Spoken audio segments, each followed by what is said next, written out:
하나님이 처음 인간을 창조하실 때 세계를 복음할 수 있는 축복을 누릴 수 있도록 하나님의 형상대로 인간을 창조하셨다. 이렇게 말씀을 하고 있습니다. 세계를 복음화하려면 정복도 해야 되고 세계를 복음화할 수 있는 제자도 만들어내야 되고 그렇게 되어져야 됩니다.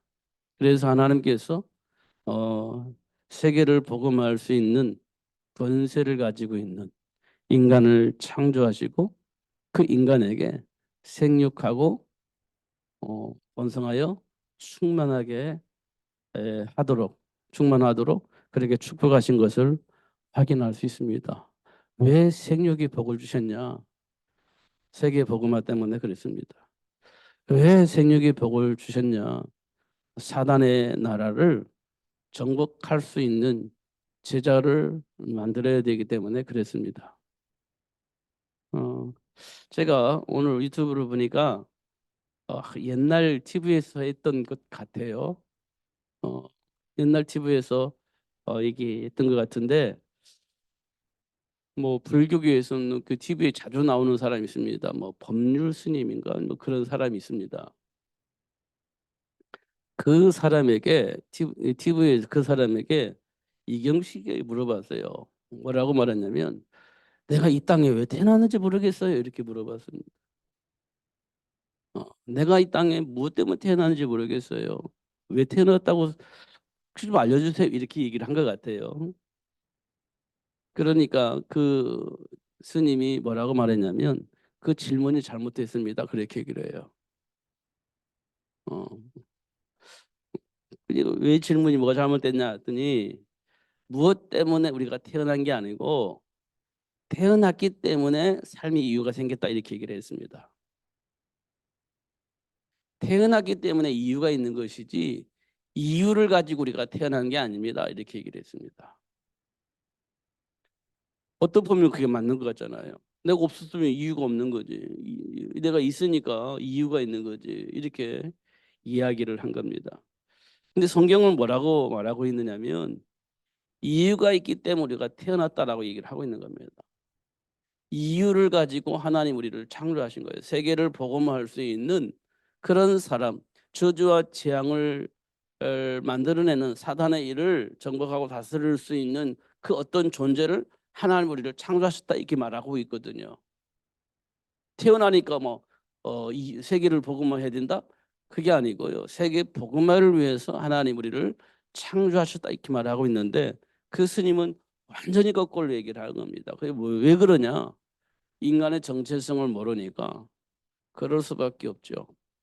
수많은 사람들을 현혹하고 수많은 사람들을 이상하게 만드는 말을 많이 하고 있는 사람인데 결국은 그래요. 우리가요 뭘 알아야 되냐면 내가 이 땅에 왜 존재하는지를 알아야 되는 거예요. 그것 때문에 내가 이 땅에 존재하는 거예요. 존재하기 때문에 뭐 이유가 있는 게 아니고요. 이유가 있기 때문에 하나님 나를 존재케 하고 있다는 것입니다. 이거 꼭 기억을 해야 됩니다. 이건 이제 정리가 안 되면 누구 말 들으면 그런가 보다 하고 현혹되고 또 누구 말 들으면 그런가 보다 하고 현혹되고 이렇게 되어지는 겁니다. 내가 왜 존재하는지를 모르면 말 들으면 그 말이 맞는 것 같아요. 현혹받아요. 막 역사가 일어나니까 또 현혹받아요. 복을 받으니까 또 현혹받아요. 이렇게 되어지는 겁니다. 내가 누군지를 모르면 그렇게 되는 겁니다. 그러니까 우리가 지금도 계속해서 현혹받는 게 뭐냐면 부자와 나사로의 비유를 볼 때 예수 믿으면 거지이고 예수 안 믿으면 부자처럼 살고 이렇게 되는 건 아니잖아요. 근데 예수 믿는데 왜 거지처럼 살아? 이게 우리 안에 무의식 속에 있는 겁니다. 내가 누구인지를 모르면 그 현혹받죠. 부자처럼 살아야지 예수 믿으면. 예수 안 믿으면 거지처럼 살아야지. 이게 순서가 맞는 거지. 예수 믿는 사람이 거지처럼 살고 예수 안 믿는 사람이 날마다 잔치하면서 놀 수 있는 부자도 살고 이게 안 맞는 거지. 이게 우리 안에 있습니다. 무의식 속에. 그러면 흔들리는 겁니다. 음. 복의 근원으로 하나님 나를 부르셨는데 기근 만나서 굶을 것 같아? 이건 그러니까 또 도망가는 거예요. 내가 예수 믿으면 하나님 따라와서 부자처럼 살아야지 거지 나서처럼 사면 이거 아니지. 이게 이제 우리 안에 있는 것들입니다. 이게 무의식 속에 있는 겁니다. 그 순수 그게 진리 우리 안에 있는 겁니다. 예수 믿으면 부자처럼 살아야 돼. 그러는 거죠. 예수 믿으면 어떻게 해요? 막 뭐든지 이겨야 돼. 100배 복도 받고 1000배의 복도 받고 이렇게 되어져야 돼. 이게 이제 우리가 있는 거, 우리 안에 있는 겁니다. 예수 믿는데 거지처럼 산다. 이게 이해가 안 되는 거지. 이게 이제 우리 안에 있는 겁니다. 이제 그런 말들을 이제 하잖아요. 그 법률이라는 사람이 뭐라고 하냐? 그러니까 그래요. 그러니까 이유가 있는 겁니다. 이게 찾아가야 되는 겁니다. 이렇게 얘기를 하는 거예요. 근데 찾아집니까? 안 찾아지지. 그러니까 마음을 비우세요. 욕심을 버리세요. 뭐 이런 얘기. 그러니까 또 그 말이 또 맞는 것처럼 착각하고 사람들이 대단하구나. 그렇게 이제 말을 하는 거예요. 이게 굉장히 중요한 영향력입니다. 그럼 우리는요, 뭘 해야 되냐? 인간의 정체성을 놓치면 안 되는 겁니다. 지금도 계속 우리를 유혹하잖아요, 사탄이요. 어떻게 해요? 우리가 가지고 있는 그 생각이 있습니다. 부자처럼 사는 거, 거지처럼 다 살면 안 되는 거. 이게 우리 안에 있는 겁니다. 그걸 통해서 계속 공격하는 거예요. 지금도 공격하잖아요. 그러면 내 안에 있는 하나님과의 관계 속에서 정체성이 회복되지 않으면 수없는 갈등과 고민 속에서 방황하는 거예요. 어쩔 수가 없습니다. 견디다 못해 아주 나중에 어떻게 결정해요? 하나님 떠나게 되는 거지. 견디다 못해 떠나는 겁니다. 그러면 이제 핑계를 대겠죠. 핑계를 댑니다. 여러 가지 핑계가 있습니다. 음, 교회 가면 잠만 오고 말씀은 안 들리고 무슨 말인지도 못 알아듣겠고 이렇게 되는 겁니다. 그걸 핑계 딱 줬잖아요. 그러면 이제 말을 알아들을 수 있는 어느 를 찾아가는 거죠. 그런데 어느 날 보면 또 못 알아듣습니다. 하나님의 말씀을. 그러면 이제 방황하는 성도가 되는 거예요. 하나님의 말씀은 여기서도 들리고 저기서도 들려요. 하나님의 말씀은. 근데 왜 안 들립니까? 내 안에 있는 동기를 가지고 말씀을 들으려고 하니 내 안에 있는 동기를 채워주는 말씀을 주는 게 아니거든요. 하나님 말씀은 선포되어지는 것이지 내 안에 있는 동기를 채우기 위해서 내 안에 있는 동기를 이렇게 막 응답으로 주려고 하나님의 말씀을 주시는 게 아니거든요. 근데 내 안에 있는 동기가 있는데 그 동기에 맞는 메시지를 안 줘. 그러면 이제 우리가 말씀을 못 듣게 되는 겁니다. 그러면서 안 들린다고 하죠, 말씀이. 어. 그래서 이제 시험 들고 이 교회 저 교회 막 돌아다니는 거예요. 내 안에 있는 동기를 충족시켜 줄 수 있는 어느 교회를 찾는데 내 안에 있는 동기를 채워주는 교회는 없어요. 왜냐하면 교회는 하나님이 원하시는 말씀을 선포하는 것이지 내 안에 있는 동기를 채워주기 위해서 말씀을 주시는 교회가 아니거든요. 그러니까 이런 부분도 우리가 잘 확인을 해야 됩니다. 그래서 하나님 원하시는 일이라면 우리가 기꺼이 헌신할 수 있는 거죠. 그래요. 헌신하는 거죠. 하나님 원하신 그 일 때문에 헌신하는 것이지 그냥 교회가 좋아서 헌신하는 게 아니에요. 하나님이 원하신 그 일이 이루어지기 위해서 내가 헌신하는 거지. 그렇지 않습니까? 그러니까 하나님께로부터 응답받지 못하면 못합니다. 헌신 못합니다. 왜냐하면 뭐 이유가 있어야 헌신하지. 그런데 말씀을 듣지 않고 헌신하다 보면 아주 시험 들어요.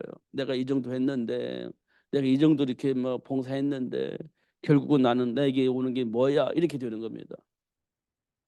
그런데 응답을 받은 사람은요, 내가 원하는 것이 오든 안 오든 상관이 없어요. 왜? 하나님 나라가 회복되어지는 일에 내가 쓰임 받은 것이니까 그렇게 되어지는 겁니다. 감사함으로 할 수 있게 되어지는 거죠. 그러니까 그걸 깨닫게 하시려고 뭐라고 말씀하셨냐? 어느 때까지 이 고통이 있겠습니까? 그러니까요. 그루터기가 준비될 때까지 그런 고통이 오게 될 것이다라고 얘기를 한 거예요. 하나님이 계획을 이룰 수 있는 렘넌트가 준비될 때까지 우리 삶 속에 막 좌충우돌 하는 많은 일들이 일어날 것이다. 언제까지 그게 되겠습니까? 렘넌트를 준비할 수 있는 그 시간표가 올 때까지. 그러니까 이스라엘 백성들이 애굽에서 400년 동안 노예가 되어진 이유가 뭐예요? 모세가 준비될 때까지. 모세를 준비할 수 있는 부모가 준비될 때까지. 그렇게 400년 동안 노예 생활을 한 거예요. 잘 확인해 보세요. 그 왜 400년 동안 노예 생활을 해요? 하나님이 말씀하시면 금방 해결될 건데 왜 400년 동안 노예 생활을 하게 합니까? 모세를 준비할 수 있는 부모가 준비될 때까지 그런 시간표를 하나님이 가지고 계셨다는 사실을 확인할 수 있어요. 그잖아요. 그럼 하나님께서 왜 엘리 제사장을 내버려 두고 사무엘을 왜 그렇게 고통스럽게 나중에 나오게 했습니까? 그러니까 한나가 그 사무엘을 준비할 이유를 응답으로 받을 수 있는 준비가 됐을 때까지 그렇게 한 거예요. 그러니까 아들을 주지 않고 막 고통 속에 막 부르짖게 하다가 하나님이 사무엘을 왜 준비해야 되는지 그 일을 말할 때 알아들을 수 있는 준비가 되어 있는 겁니다. 한나가. 그러니까 그때 비로소 하나님께서 한나에게 사무엘을 준비할 수 있도록 그렇게 축복하신 것을 확인할 수 있죠. 그리고 우리가 지금 왜 이렇게 많은 고통을 당하느냐라고 물어볼 때 렘넌트를 준비할 수 있을 만큼 내가 준비되어 있느냐는 거예요. 그때까지 하나님은 우리에게 뭘 준다? 고통을 준다. 이렇게 말씀을 하고 있는 겁니다. 오늘 본문에. 그러니까 성읍들은 황폐하여 주민이 없으며 가옥들에는 사람이 없고 이 토지는 완전히 망한 거잖아요. 망한 도시잖아요. 그때까지 그렇게 될 것이다. 렘넌트를 위해서 이렇게 말씀을 하고 있는 것을 확인할 수 있습니다. 그러니까 우리에게 최고의 응답은요. 최고의 응답은 뭐냐? 언약입니다.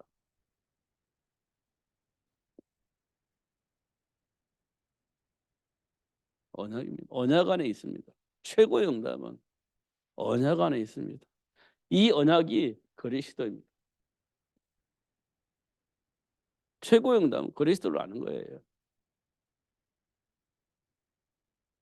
이 말을 우리가 빨리 알아들어야 돼. 근데 이거 우리가 아는 것처럼 보이지만 모르는 겁니다. 지금 몰라요.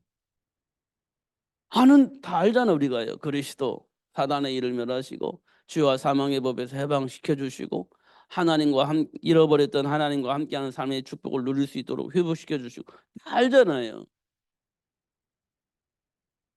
알잖아요. 그런데 아는 것처럼 우리가 알고 있는데 현장이 이제 문제입니다. 현장이 우리가 살고 있는 현장이요. 삶의 현장에 뭐가 있냐면요.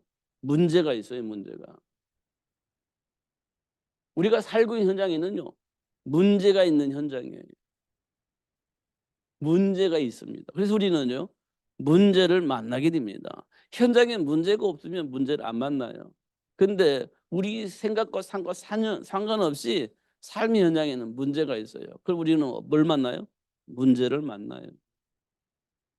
우리 수준과 상관없어요. 우리 믿음과 상관없어요. 문제를 만나게 돼 있는 겁니다. 누구든지 문제를 만나요. 문제가 있는 현장이니까. 문제를 만나는 겁니다. 너나 할 것 없이. 저도 문제 만나고 우리 권사님들도 문제 만나고 집사님들도 문제 만나고 렘넌트도 문제 만나고 누구든지 문제를 만나게 돼 있는 겁니다. 문제가 있는 현장에서 우리가 살고 있으니까 안 만날 수가 없지. 이때 우리는 뭐 하냐? 반응을 하죠. 이때 우리는 반응을 하는 겁니다. 문제 만나니까 반응을 하지. 안 할 수가 없지. 자, 불신자는요. 어떻게 반응을 할까요? 불신자는 불신자도 분명히 반응을 하죠. 반응을 안 할 수가 없죠. 문제 만났는데. 그러니까 어떻게 불신자는요? 율법주의가 되는 겁니다. 율법주의. 율법주의. 왜 율법주의냐? 네가 그렇게 살으니까 그렇게 결과가 나오지. 네가 그렇게 살으니까 그렇게 그럴 수밖에 없지. 틀린 말은 아니잖아요. 잘못된 판단을 했기 때문에 잘못된 결과가 나온 거야. 잘못된 선택을 했으니까 잘못된 결과가 나온 거야. 이게 율법주의입니다. 유- 틀리진 않아요. 이게 율법주의가. 그런데 내가 아는 만큼 안 사라지는 것이 문제예요. 아는 대로 안 사라지는 겁니다. 아는 대로 아는 만큼 안 사라져요. 그게 문제지. 왜 율법주의 안에 있는 답을 가지고 있는 안 사라질까요?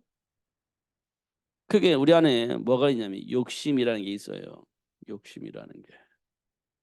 그 욕심이란 것 때문에 이 내가 가지고 있는 삶의 기준대로 안 사라집니다. 욕심이란 것이 있기 때문에. 그 욕심만 없어지면 욕심만 없어져도 되는데 욕심이 안 없어져요.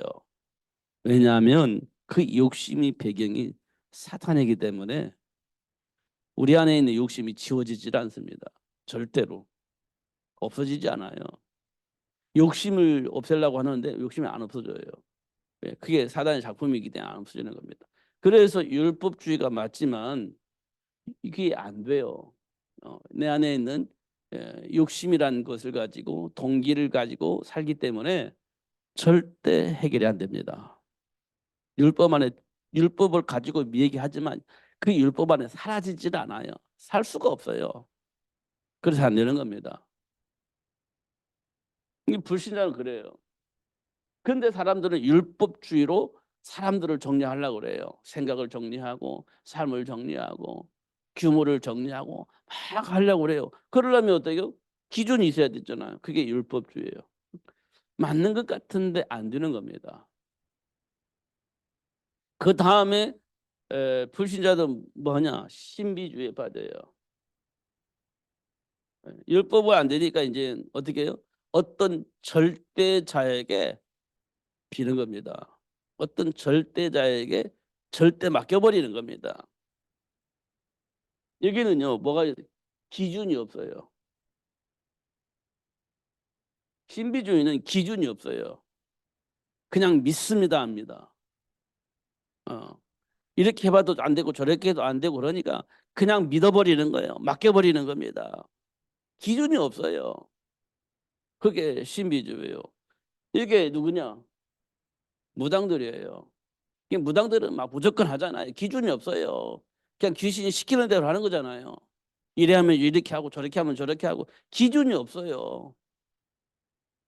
음, 그게 신비주의예요. 그러니까 뭐 구사면 되고 뭐 부적 쓰면 되고 뭐 이사하면 되고 뭐 왜 이유는 뭐냐? 그냥 시키는 대로 하는 거예요. 그게 신비주의입니다. 기준이 없어요. 신비주의입니다. 불신자는 그래요. 그런데요, 이것도 아니고 저것도 안 돼. 그런 에이 모르겠다. 내 마음대로 이렇게 되는 거예요. 내 마음대로 살자. 율법주의도 안 되고 신비주의가 에이 내 마음대로 산다. 이게 인본주의입니다. 내 마음대로 살자. 어. 이렇게 해도 안 되고 저렇게 해도 안 되고 그냥 내 마음대로 이렇게 살자. 이게 불신자의 반응입니다. 삶 속에 문제가 있고요. 문제가 있는데 해결하려고 반응을 하는데 이 불신자도 이렇게 반응하는 거예요. 결국은 내 마음대로 살자로 가는 거예요. 그러면 신자는요. 신자는 문제 만나잖아요. 그런데 이 불신자의 반응을 우리가 가지고 있어요. 불신자의 반응을. 불신자의 반응을 합니다. 신자가 하나님께로부터 부름받은 자가 반응을 해요. 어떤 반응이냐? 과거의 체질이 나오는 거죠. 과거의 체질이 나와요, 신자에. 이게 이제 불신자 상태의 모습이거든요. 체질이 나와요, 신자에게. 문제가 나오니까 과거의 체질이 나와. 그런데 이 과거의 체질을 통하여서 하나님이 뭘 원하시냐면 정체성을, 언약 안에 준비된 복을 볼 수 있도록 그렇게 역사하십니다. 과거의 체질을 통해서 뭘 하냐면 하나님이 나를 왜 부르셨는지, 나를 왜 복의 근원으로 세우셨는지, 왜 나를 사람 낳는 어부가 되어지게 하셨는지 그 이유를 알 수 있도록 그렇게 역사하셔요. 이걸 보고 우리는 깨달음이라고 하죠. 깨달음. 깨달음을 주셔요. 어디에서 깨달음을 주시냐? 언약 안에서. 언약을 통해서 깨달음을 주셔요. 아, 그래서 하나님이 나에게 이런 말씀을 주셨구나라고 깨달음을 주셔요. 그러면서 무슨 일이 벌어지냐? 치유가 돼요. 치유가. 이거 뭐냐? 생각의 변화예요. 생각의 변화는 뭘 의미하느냐면 삶의 변화를 말하는 겁니다. 생각은 응답을 받아서, 근데 삶이 변화가 안 일어나면 그거는 조금 뭔가 오해하고 있는 겁니다. 내 생각이 변하면 삶도 바뀌게 되어 있습니다. 하나님께로부터 응답을 받았다는 말은 생각의 변화가 생긴다는 얘기예요. 하나님께로부터 말씀을 듣고 깨달아졌어. 그러면 생각이 변화가 일어나야 되는 거예요. 이 말은 뭐냐면 삶의 변화가 일어나는 겁니다. 생각의 변화는 곧 삶의 변화와 관계에 있습니다. 생각의 변화가 안 일어나니까 삶의 변화가 안 일어나는 거예요. 그럼 우리가 받았던 응답은요, 내 생각의 변화에 영향을 못 주고 있다는 거예요. 생각의 변화가 일어난다면 삶의 변화가 일어나는 거거든요. 근데 내가 응답을 받아서 하나님께로부터, 그런데 생각이 안 바뀌어. 그러면요, 그 응답은 나에게 응답은 아니에요. 왜냐하면 반드시 응답은요, 내 생각을 변화시키거든요. 그럼 삶의 변화가 일어나게 되어 있습니다. 그러니까 문제는요, 이런 일을 만들어내요. 생각의 전환점을 주시는 거예요. 문제를 통해서 내 생각의 전환점을 만들어 주시는 거예요. 그러면서 생각이 변하고 삶의 변화가 일어나는 겁니다. 이게 누구냐? 아브라함이 그랬어요. 체질이 나왔는데 하나님 주신 언약 안에서 생각의 변화가 일어났습니다. 어떻게 변화했어요? 족하게 양보하고 하나님 편에 서는 겁니다. 이게 생각의 변화이고 삶의 변화예요. 하나님 주신 언약 속에서 응답을 받으니까 생각도 삶도 변화가는 거예요. 그래서 양보하고 하나님 편에 서서 예배하는 거죠. 그게 아브라함입니다. 문제를 통해서 오는 응답이에요. 신자에게 오는 응답이에요. 그게 지금 우리에게 있는 겁니다. 그런데 우리가요, 변화가 안 일어나요. 알긴 알겠는데 안 변화요. 생각의 변화가 안 일어나요. 이런 걸 우리가 확인할 수 있어요. 그럼 어떤 일이 벌어지냐? 사도 바울처럼 현장 복음화를 위한 삶을 살게 됩니다. 이게 하나님의 계획이에요. 처음부터 이것 가지고 시작한 겁니다. 현장 복음화를 위해서 하나님이 인간을 하나님의 세상 창조하신 거예요. 그러니까 깨달으니까 어떻게 해요? 사도 바울이 로마 복음화 이렇게 하잖아요. 왜냐하면 로마가 이 세상 모든 사람에게 영향을 주고 있는 겁니다. 정치적으로, 경제적으로, 문화적으로 모든 영향을 주고 있는 겁니다. 로마가. 그럼 로마가 바뀌면 현장이 복음화 되어지는 거예요. 이걸 사도 바울이 보게 된 거예요. 이게 변화가 일어나는 겁니다. 문제를 보니까 하나님의 계획이 보는 겁니다. 문제를 보니까 하나님이 이 말씀을 왜 주셨는지가 응답이 오는 겁니다. 그러니까 삶이 바뀌는 거예요. 문제를 보니까 하나님 나를 왜 부르셨냐? 이 현장을 복음으로 하나님 준비한 축복을 누릴 수 있도록 하기 위해서 하나님 나를 불렀고 그 사실을 그 사람들에게 전달하도록 하기 위해서 하나님 나를 불렀구나. 이런 것들을 알게 되는 겁니다. 이게 언제 오냐? 문제를 통해서 와요. 현장에 있는 문제를 만났을 때 이런 응답들이 우리에게 온다는 사실을 확인할 수 있어요. 문제 안 만나면 이거 몰라요. 불신자가 뭔지 신자가 뭔지 문제 만나봐야 아는 겁니다. 이거 문제 만나봐야 하는 거예요. 아니 예수님이 수제자인 베드로가 죽음 현장에서 문제를 만나니까 반응이 나타나잖아요. 내가 예수를 아는지 모르는지 베드로는 몰라요. 내가 수제자로서 열심히 일했으니까. 그런데 문제 만나보니까 이게 수제자도 아니네. 이게 예수를 또 몰라. 예수를 조종해서 도망가 버렸으니까 이게 이제 나타나는 반응이잖아요. 아 이게 불신자구나. 이거 알 수 있지. 근데 신자들은 어떻게 합니까? 내가 죽으면 죽었지 내 우상 숭배 안 합니다. 다니엘 그게 신자지. 그잖아요. 내가 죽으면 죽었지 내가 왜 우상에게 절합니까? 나는 그러지 못합니다. 사자굴서 집은 그걸 들어가면 하나님이 살릴 겁니다. 만약에 하나님이 나를 살리지 않는다 할지라도 나는 하나님을 배신할 수가 없어요. 그게 이제 믿는 사람이에요.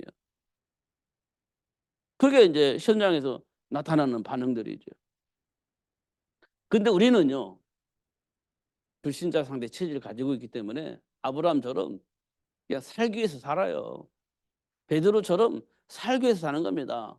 내가 예수 믿는데 그냥 살기 위해서 예수 그냥 사는 거예요.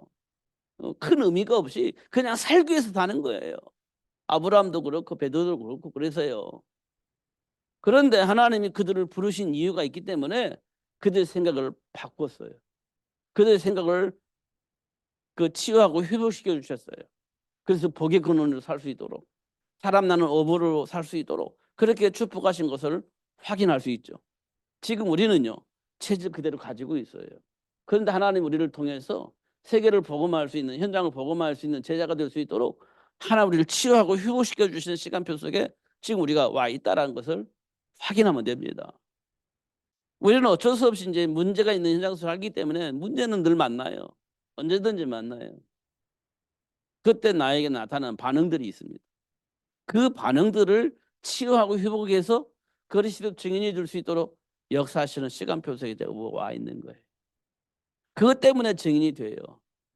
그것 때문에 예수를 알아요. 그것 때문에 왜 내가 이 세상 살면서 사람들에게 전도해야 되는지 그 이유를 알게 되어지는 겁니다. 그게 삶의 현장에 있는 문제가 있는 이유예요.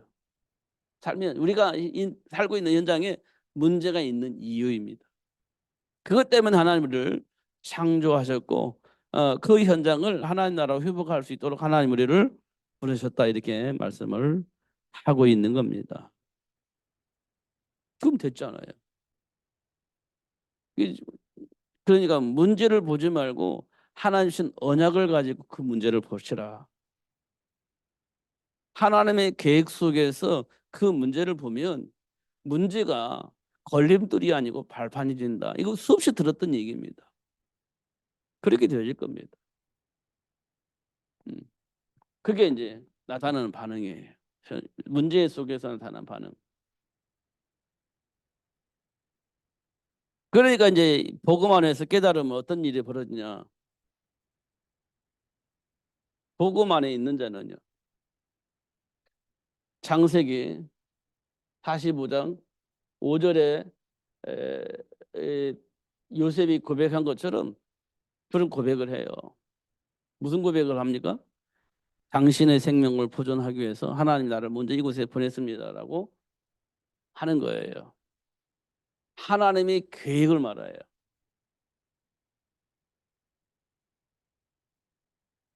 하나님의 계획을 말해요. 그러면 이 요셉이 형들은 지금 막 벌벌 떨잖아요. 내가 노예로 팔아먹었는데 이게 예굽이 총리이 있어서 지금 나를 지켜보고 있거든. 그러면 이제 권세가 있잖아요. 맘대로 할 수 있는 권세. 죽일 수도 있고 살릴 수도 있고 감옥에 갇힐 수도 있고 고통을 줄 수 있는 그 모든 것들이 열려져 있는 겁니다. 총리니까. 그러니까 그 요셉을 팔아먹은 형들은 어떻게 했습니까? 마음이 쫄리지, 두렵지. 그런 현장 속에 있을 때 요셉이 뭐라고 하냐? 당신들이 나를 이것에 파는 게 아니고 하나님이 나를 이곳에 보내기 위해서 당신들을 이용한 겁니다. 왜냐? 당신들의 생명이 귀하기 때문에 이렇게 대답을 해요. 이 복음을 가지고 있는 사람은 그렇게 해석을 하고 그렇게 말을 하는 겁니다. 음. 그게 하나님이 준비한 축복이에요. 그 요셉을 통해서 우리가 많은 것을 볼 수 있습니다. 요셉의 고백입니다. 요셉의 선택입니다. 순간순간 오는 그 사건 속에서 선택을 한 거예요. 이 말은 뭐냐면 요셉이 항상 언약 안에서 기도했다는 거예요. 항상 언약 안에서 생각을 했다는 겁니다. 하나님이 주신 복음 속에서 늘 생각했다는 거예요. 기도했다는 겁니다. 소통했다는 거예요. 그러니까 그런 환경 속에서도 그런 대화가 되어지는 거예요. 그잖아요. 그거 안 하면 내 눈에 나를 노예로 파는 형들이 나왔을 때 내 안에 있는 감정, 체질 다 나올 건데 그때 무슨 말을 할 겁니까? 내 감정적인 얘기 다 할 거 아니에요. 체질에 있는 거 다 얘기할 거 아니에요. 내 수준의 얘기 다 나올 거 아니에요. 이거 모든 사람이 다 가지고 있는 공통점입니다. 근데 요셉이 어떻게 그럴 수가 있었을까? 하나님 주신 언약 안에서 날마다 깨어서 기도하고 그 속에서 인도받으려고 늘마다 기도하고 이런 삶을 살았다는 거죠. 그러니까 형들이 왔을 때 괜찮아. 어, 하나님이 나를 이곳에 보냈고 당신들의 생명을 보존하려고 나를 먼저 보낸 것이기 때문에 상관없어. 그거 신경 쓰지 않을 때 이렇게 대화가 되어지는 겁니다. 이거 굉장히 중요한 얘기. 그래서 날마다 깨어서 기도하는 거예요. 이걸 누가 봤냐? 보디발이 봤잖아요. 보디발이는 눈여겨볼 필요가 없잖아요. 아침에 일어났는지 자는지 뭐 어떻게 자는지 신경 쓸 필요도 없죠. 노예인데. 근데 왜 지켜봤을까요? 요셉의 삶이 특이한 겁니다. 요셉의 삶이 특이한 거예요. 어, 참 그 요셉의 삶이 야, 아주 멋있는 거예요. 도대체 저 노예는 어떤 존재이기 때문에 저를 사느냐. 아이고.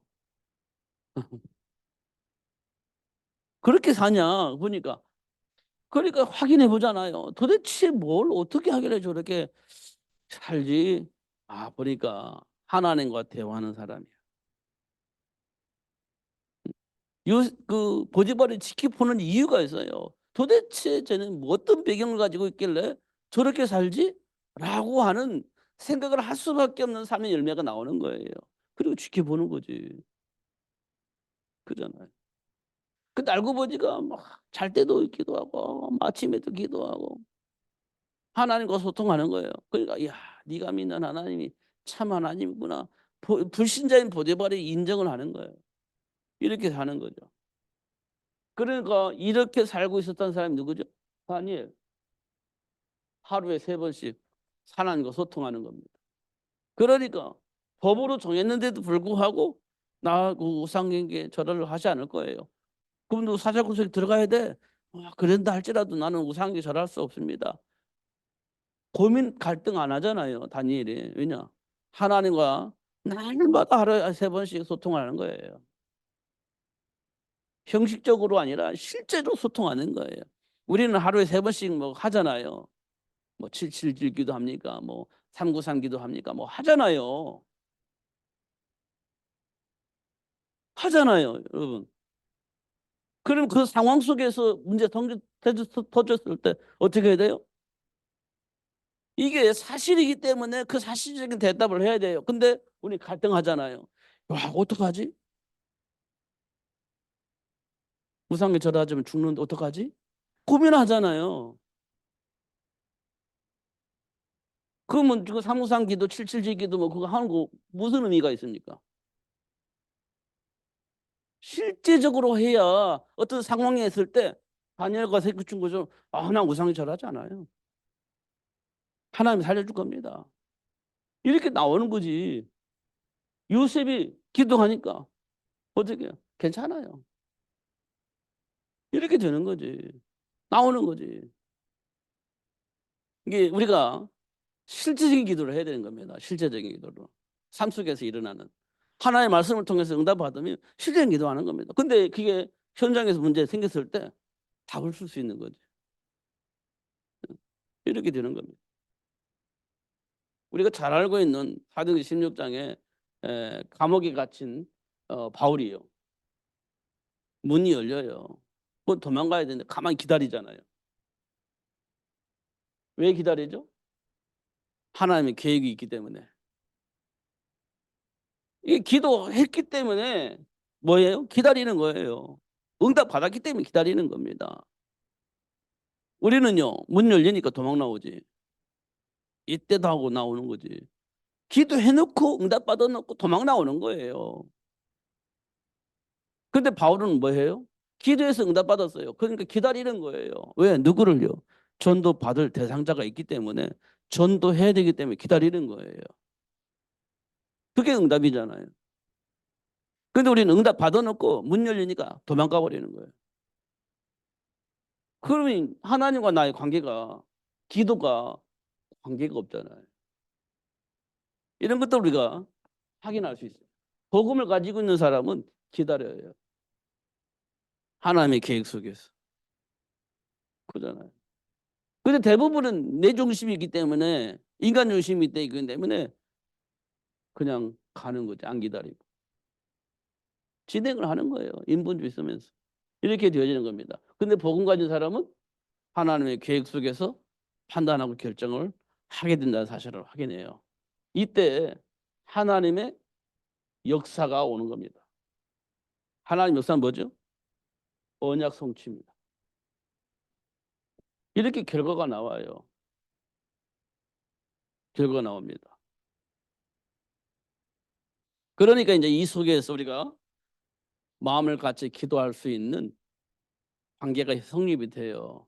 이때 이제 우리가 교회에 있어서도 가정에서도 하나님의 계획 속에서 소통할 수 있는 소통의 문이 열리는 겁니다. 이때 어떤 일이 벌어지느냐? 날마다 지자의 수를 더하는 축복의 문이 열려지도록 하나님 역사하신다는 사실을 확인할 수 있습니다. 하나님이 주신 이 복음 안에 이루어지는 일들이에요. 잘 확인하면 이렇게 되어지고 있다는 사실을 확인할 수 있어요. 근데 다른 사람도 왜 안 되냐?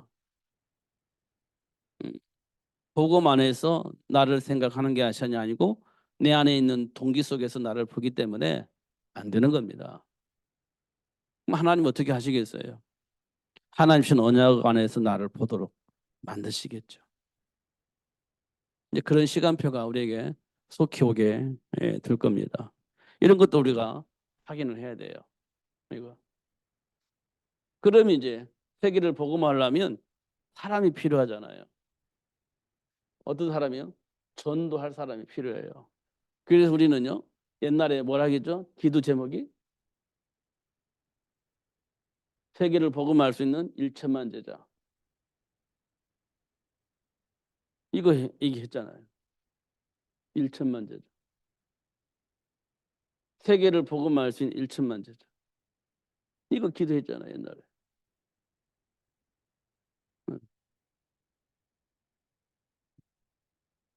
그리고 우리가 안산이 지금 7만이 안 되거든요. 600만 어느 정도 되는 거 쭉쭉 떨어져가 600만이 된 것 같아요. 그리고 우리가 옛날에 1만 제자 이렇게 얘기했잖아요. 세계를 복음할 수 있는 1천만 제자. 우린 안산을 살리기 위해서 1만 제자. 이거 놓고 기도했잖아요. 근데 이거 기도 좀 잊어버리고 안 하잖아요. 어. 이거 이제 해야 되는 겁니다. 사실은. 준비되어져야 되죠.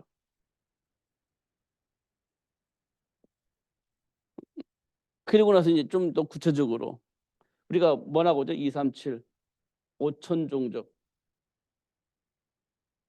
이거 놓고 기도하잖아요. 237 나라 5천 종족을 살릴 수 있는 전도제자 만들자. 이거 하고잖아요. 그래서 우리가 지금 뭐 하죠? 렘넌트 운동. 그다음에 중직자 운동. 이거 하잖아요. 이게 하나님 주신 응답이거든요. 그러면 이거 우리가 진행을 해야죠. 근데 현실을 보면 힘들어. 현실은 힘들잖아요. 사실 문제 속에 있으니까. 내 시간표가 아닌가 봐. 그렇게 넘어가 버리잖아요. 근데 실제적으로 어떻게 해요? 도전해야죠. 실제적으로 어떻게 준비해야죠. 하나님 시간표 속에 있는 건데. 하나님이 하시고자 하는 일인데. 내 시간표와 상관없이 준비하고 도전해야죠. 이렇게 우리가 하나씩 하나씩 만들어져 가야 되는 겁니다. 하나씩 하나씩 만들어져 가야 돼요. 하나님이 주신 말씀 속에서. 이걸 꼭 우리가 확인을 해야 됩니다. 이거 확인되어지기까지는 우리가 고통 속에 빠질 수 있다. 이렇게 얘기를 하고 있는 겁니다. 하나님은 세계를 복음하기 위해서 렘넌트를 준비를 하기로 하는데 지금 크게 안 되어지고 있기 때문에 그때까지 우리가 고통의 시간표를 만나게 될 것이다. 이렇게 얘기를 하고 있는 겁니다. 이 말은 우리를 고통 속에 빠뜨린다는 말이 아니고요. 속히 하나님이 원하시는 현장을 복음할 수 있는 제자가 될 수 있도록 하나님이 우리를 축복하시겠다는 이야기예요. 이 복을 하나님이 저와 여러분에 주신 겁니다. 조금 오해하지 말고 하나님 주신 말씀을 잘 이해를 하시고 언약 붙잡고 기도하시면서 하나님이 하시는 일을 체험하시는 여러분 되시기를 예수님의 이름으로 축복합니다. 기도하겠습니다. 살아계신 하나님 아버지 감사합니다. 오늘도 최고의 복을 주셔서 또 알게 해주시고 깨닫게 해주셔서 또 언약 붙잡고 기도할 수 있도록 축복해 주셔서 감사합니다. 24시 날마다 누릴 수 있도록 성령으로 충만하게 하여 주옵소서. 현장에 있는 문제가 어떤 문제이든지 그리스도 예수 안에서 그 현장을 보고 응답받게 하여 주시고 그 현장을 하나님 나라로 바꿀 수 있는 준비된 축복을 보게 하시되 누리게 하여 주셔서 저주와 같은 재앙의 현장을 하나님 나라로 바꿀 수 있는 축복의 삶을 누릴 수 있도록 역사하여 주옵소서. 렘넌트 운동을 분명히 알게 하시고 중직자로서의 역할을 또 누릴 수 있도록 주님 축복하여 주시되 응답받아 누릴 수 있도록 역사하여 주옵소서. 예수님 이름으로 기도하옵나이다. 아멘.